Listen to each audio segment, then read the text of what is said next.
Hello dear student, Shri coaching classes में आपका बहुत बहुत स्वागत है। इस वीडियो में आज हम आपको लेकर आए हैं क्लास 12th केमिस्ट्री का बेसलाइन टेस्ट, जिसमें आपका जो समय रहेगा 60 मिनट का रहेगा और पूर्णांक आपका 40 नंबर का रहेगा। ठीक है, आपको यहाँ पे अपना नाम और स्कूल का नाम लिखना है। कुल अंक आपका यहाँ पे लिखा हुआ है, 40 नंबर का ये पेपर रहेगा। इसमें आपको बता दें कि 2 पार्ट रहेंगे पेपर में। बहुविकल्पीय प्रश्न है और प्रत्येक प्रश्न 1 नंबर का है। 2 भाग हैं प्रश्न में, एक बेसिक स्तर जो कि 10वीं का है और एक भाग जो है आपका 11वीं का है। पार्ट ए और बी में आपको 8-8 अंक लाना है, मतलब 16 अंक लाने हैं, तभी आप उत्तीर्ण माने जाएंगे। आपके पास कौन सा डिजिटल उपलब्ध है संसाधन, उस पर आपको टिक करना। अगर व्हाट्सएप है तो व्हाट्सएप पर टिक करें, टीवी पर है तो टीवी पर। अगर कोई भी नहीं है तो आप इस पर भी टिक कर सकते हैं। अब हम बात करते हैं प्रश्नों की। तो पार्ट ए में पहला प्रश्न पूछा है कि ग्रीष्मकाल में जल को मिट्टी के बर्तन में रखने पर किस परिघटना के कारण वह ठंडा हो जाता है। तो राइट आंसर हो जाएगा उसका वाष्पन। दूसरा है कुछ पदार्थों को उनके कणों के मध्य आकर्षण बलों के बढ़ते हुए क्रम में व्यवस्थित किया गया है। निम्नलिखित में से कौन सा सही व्यवस्था को निरूपित करता है।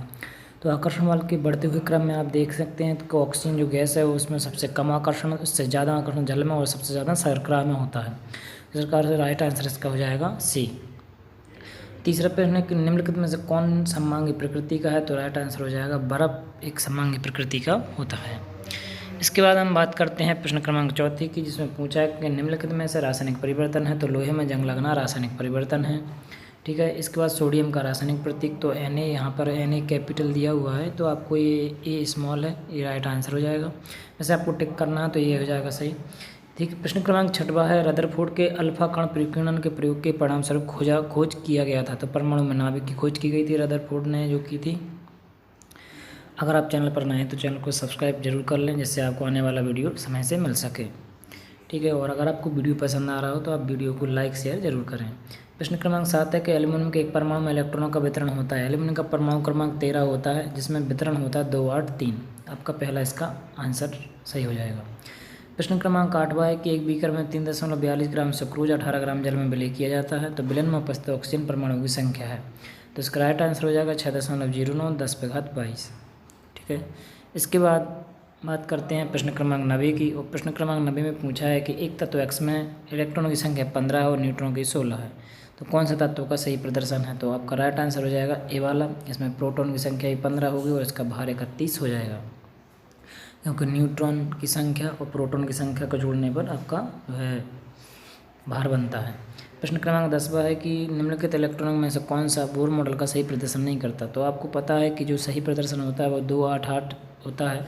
यहाँ पे आप देख सकते हैं 2, 3, 8 है तो ये गलत है, तो इसका मतलब ये प्रदर्शन नहीं करता। प्रश्न क्रमांक 11 में एक अभिक्रिया दी है, जिसका जो राइट आंसर हो जाएगा वो हो जाएगा सी, यानी उपचयन अपचयन अभिक्रिया का उदाहरण है ये जो अभिक्रिया दी हुई है। यहाँ पर अमोनिया का ऑक्सीकरण हो रहा है, ऑक्सीजन का यहाँ पर अपचयन कह सकते हैं। प्रश्न क्रमांक 12 है कि जल का विद्युत अपघटन एक अभिक्रिया है। जल के विद्युत अपघटन में मुक्त हुई हाइड्रोजन और ऑक्सीजन गैस का मोलर अनुपात है 2:1। जब आप विद्युत अपघटन करवाते हो तो हाइड्रोजन आपके 2 प्राप्त होंगे, ऑक्सीजन 1 प्राप्त होगा। इस प्रकार से आप ये देख सकते हैं। प्रश्न क्रमांक 13 में पूछा है कि सामान्य लवण रसोई में उपयोग की जाने के अतिरिक्त किसके निर्माण में कच्चे माल के रूप में उपयोग आता है। तो बेकिंग सोडा जो है कच्चे माल के रूप में भी उपयोग होता है और साथ में लवण का उपयोग जो रसोई में भी किया जाता है। प्रश्न क्रमांक 14 है पूछा है कि दांत के एनेमल में कैल्शियम फॉस्फेट, एक मिसप्रिंट है, कैल्शियम फॉस्फेट है होता है, इसकी प्रकृति है। तो उसकी प्रकृति होती है उदासीन।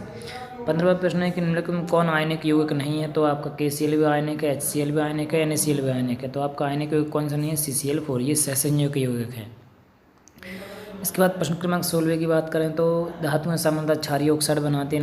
निम्नलिखित में से कौन सी धातु एक उभयधर्मी ऑक्साइड बनाती है। तो एल्युमिनियम एक उभयधर्मी ऑक्साइड बनाती है और उस उभयधर्मी का सूत्र है Al2O3। प्रश्न क्रमांक 17 है कि निम्नलिखित में से कौन एक ही समजातीय श्रेणी से संबंधित नहीं है। आप देख सकते हैं यहाँ पर ये 2 कार्बन वाले यौगिक हैं जो कि एथेन के हैं, मतलब एथिल भाग रहेगा, एथेन, प्रोपेन और ब्यूटेन। ठीक है, लेकिन आप यहाँ देखेंगे तो ये मेथेन है। ठीक है, ये जो है यहाँ पर समजातीय श्रेणी का नहीं है। इसके बाद नेक्स्ट है प्रश्न क्रमांक 18, जिसमें पूछा है व्यंजन का संरचनात्मक सूत्र है। तो व्यंजन का संरचनात्मक सूत्र है ये वाला सही, क्योंकि व्यंजन का सूत्र होता है C6H6, मतलब कार्बन भी 6 और हाइड्रोजन भी 6। तो इसी में आपके देख रहे हैं कि 6 कार्बन 6 हाइड्रोजन है। ठीक है। इसके बाद प्रश्न क्रमांक 19वां आता है कि आवर्त 2 के तत्वों में के लिए निम्नलिखित में से कौन सा कोष बाह्यतम कोष है। तो पहला कोष K होता है, दूसरा कोष L होता है। तो आप इस प्रकार से राइट आंसर L को लगा कर आएंगे। 20वें प्रश्न में पूछा कि आधुनिक आवर्त सारणी के संदर्भ में कौन सा कथन सत्य है। तो 18 ऊर्ध्वाधर कॉलम है, जो समूह 18 कॉलम जो हैं इस प्रकार से जो खड़ी लाइन है उनको हम क्या बोलते हैं, उनको बोलते हैं कॉलम, और 18 हैं इस टाइप के। ठीक, इसके बाद हमारा आता है पार्ट बी, और पार्ट बी में प्रश्न क्रमांक 21वें पूछा है कि निम्नलिखित में से कौन सी राशियाँ मात्रक रहित हैं। तो राइट आंसर हो जाएगा द्रव्यमान प्रतिशत। 22वां है कि आयनिक त्रिज्याएँ होती हैं तो प्रभावी नाभ के आवेश के व्युत्क्रमानुपाती। 23वें प्रश्न में पूछा है कि इलेक्ट्रॉन के संदर्भ में निम्नलिखित में से कौन सा कथन गलत है। तो इलेक्ट्रॉन का द्रव्यमान न्यूटन के द्रव्यमान के बराबर होता है। प्रश्न क्रमांक 24वें में पूछा है कि तीसरी कक्षा से संबंधित कुल संख्या कितनी होती है, कक्षों की कुल संख्या कितनी होती है। तो राइट आंसर 4। और 25वें पूछा है कि यदि किसी तत्व का इलेक्ट्रॉनिक विन्यास 1:2 2:2 2p6 3:3 3p6 3d2s2 है तो रासायनिक बंध बनने में प्रयुक्त होने वाले इलेक्ट्रॉन क्या होंगे। तो राइट आंसर हो जाएगा 3p6 3d2 और 4s2। 26वां के तत्वों की मानक अवस्था में उनकी एंथैल्पी शून्य मानी जाती है। यौगिक के विरचन की एंथैल्पी, विरचन मतलब बनाने की एंथैल्पी, निर्माण की एंथैल्पी सदैव कैसी होगी, ऋणात्मक, क्योंकि बनने में हमेशा क्या होती है, ऊर्जा खर्च होती है तो ऋणात्मक होती है। 27वां प्रश्न है कि अभिक्रिया दी हुई है H2+I2 से बन रहा है H2HI, तो मानक मुक्त ऊर्जा डेल्टा G का मान ज़्यादा है 0 से, तो समस्थानिक K का मान क्या होगा। तो इसका मान K का मान यहाँ पर ज़्यादा होगा 1 से। 28वां प्रश्न है कि अपने यौगिक में निम्नलिखित बाह्यतम इलेक्ट्रॉन विन्यास वाले कौन से परमाणु एक से अधिक क्वांटम संख्या दर्शाएंगे। तो 3s1 इसका राइट आंसर हो जाएगा।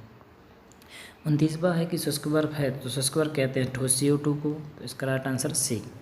प्रश्न क्रमांक 30वें में पूछा है कि केंद्रीय परमाणु के कक्षकों के संकरण के प्रकार की जानकारी से संकुल स्पीसीज की ज्यामिति को समझा जा सकता है। BOH का होल 4 में केंद्रीय परमाणु के कक्षकों का संकरण और संकुल स्पीसीज की ज्यामिति क्रमशः है। तो राइट आंसर हो जाएगा DsP2, और इसकी जो आकृति हो जाएगी वो समतल वर्गीय हो जाएगी। प्रश्न क्रमांक 31वें में पूछा है कि इसका IUPAC नाम क्या होगा। तो पहली पोजीशन पर क्लोरीन है, दूसरे पर नाइट्रो है, तीसरे खाली है और चौथे पर मैथिल समूह है। तो इसकी राइट आंसर हो जाएगा कब ए वाला 1 नाइट्रो 4 मैथिल बेंजीन। ठीक है। इसके बाद 32वां प्रश्न है कि पेपर क्रोमेटोग्राफी में प्रयुक्त सिद्धांत है। तो अधिशोषण सिद्धांत इसमें प्रयुक्त होता है। इसमें पेपर पर जो है रंग अधिशोषित होते जाते हैं। इसके बाद सस्विंग बंध विखंडन 2 प्रकार का हो सकता है। CH3Cl के विषमांग विखंडन को दर्शाने का सही तरीका है। तो इसका राइट आंसर यहाँ पर CH3Br। अगर ये बंध के इलेक्ट्रॉन Br ले जा रहा है तो इस Br पर माइनस आएगा और CH3 पर प्लस, और यदि ये CH3 ले जाता है विषमांग विदलन में तो CH3 के ऊपर आ जाएगा प्लस और इसके ऊपर आ जाएगा माइनस। ठीक है, इस प्रकार से जो है उल्टा हो जाता है। तो राइट आंसर ये है, और आप कंफर्म कर लें इसको। अगर 2 प्रकार का बोल रहे हैं तो एक बार CH3 पर भी आ सकता है, एक बार Br पर भी, तो इसका राइट आंसर चौथा भी हो सकता है। इसके बाद प्रश्न क्रमांक 34 की बात करें तो नीचे दिए गए संरचना सूत्र में एरोमेटिक संरचना को चुनना है, जिसमें हकल का नियम लगा के आप, ठीक है, आप यहाँ पर हकल का नियम लगा के 2 4 6 जो इसमें इलेक्ट्रॉन होते हैं वो एरोमेटिक होते हैं। तो राइट आंसर इसका हो जाएगा चौथा वाला। ठीक है। इसके बाद हम बात करते हैं प्रश्न क्रमांक 35 की, जिसमें पूछा है कि निम्नलिखित योग के सही IUPAC पद्धति में नाम कौन कौन से हैं। तो इसका राइट आंसर हो जाएगा पहला 5,2,2 डाइमेथिल प्रोपिल डेकेन। 36वां प्रश्न है कि वे प्रदूषक जो सीधे वायु में आते हैं प्राथमिक प्रदूषक कहलाते हैं। प्राथमिक प्रदूषक कभी कभी द्वितीयक प्रदूषकों में बदल जाते हैं, तो कौन सा द्वितीयक वायु प्रदूषक है। तो ऐसे हाइड्रोकार्बन होते हैं। 37वां प्रश्न के निम्नलिखित में से किसमें प्रकार्यात्मक समूह समवायता संभव नहीं, यानी क्रियात्मक समवायता संभव नहीं है। तो एल्किल हैलाइड में। 38वां प्रश्न है कार्बोक्सिलिक अम्ल का क्रियात्मक समूह है। तो COOH। और 39वां है रेडियोधर्मी तत्व अल्फा बीटा गामा के किरणों को उत्सर्जित करते हैं तथा अपनी अर्धायु द्वारा अभिलक्षणित होते हैं। हाइड्रोजन का रेडियोधर्मी समस्थानिक है। तो राइट आंसर हो जाएगा ट्राइटियम। इसके बाद लास्ट और अंतिम प्रश्न है 40वां की निम्नलिखित कथन में से कौन से कथन सही हैं। तो राइट आंसर हो जाएगा वर्ग 14 के सभी तत्व इलेक्ट्रॉन परिशुद्ध हाइड्राइड बनाते हैं। तो ये था आपका क्लास 12 केमिस्ट्री का बेसलाइन टेस्ट का उत्तर समाधान। उम्मीद है आपको वीडियो अच्छा लगा होगा। अगर आपको वीडियो अच्छा लगा हो तो वीडियो को सब लाइक शेयर करना ना भूलें, और अगर आपको अच्छा लगा हो वीडियो तो आप ज़्यादा से ज़्यादा इसको शेयर करें, और चैनल पर नए हैं तो चैनल को सब्सक्राइब करना ना भूलें। मिलते हैं नेक्स्ट वीडियो में। धन्यवाद।